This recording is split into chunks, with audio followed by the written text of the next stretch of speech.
himoyasiga yaqinlashyapti. Alisher Odilov to'pni o'zi saqlab turib ichkariga kross, xavfli vaziyat, zarbaga yetib bormadi. Qizilqum vakillari to'pni qaytarishdi, lekin to'laligicha emas. Bilolxon Toshmirzayev endi o'yin qanot orqali hujum rivojlantirib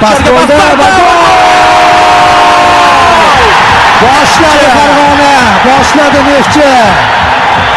77-raqamda o'ynayapti. Gol muallifi dastlab chap qanot orqali hujum tashkil etilganida aynan Alisher Odilov faolligi evaziga bu hujum rivojlandi. U to'pni saqlab qoldi.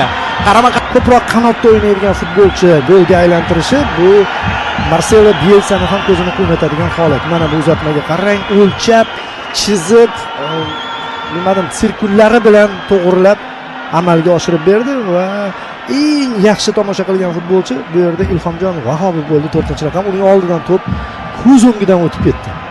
Mana aylanib kelayotganini ham sezamiz. Bilinda Abdurashid mana oxirgi Qizilqum futbolchisidan o'tishi sezildimi? Uzatilma bo'layotgan paytda sezildi. Sal teparoq ketayotgandi-da. Ha, rostdan ham sapchitib burdi o'zi. Geometrik uzatmani amalga oshirdi Bilolxon Toshmirzayev. Qizilqum himoyasi biroz passiv o'ynadi o'sha epizodda, lekin bu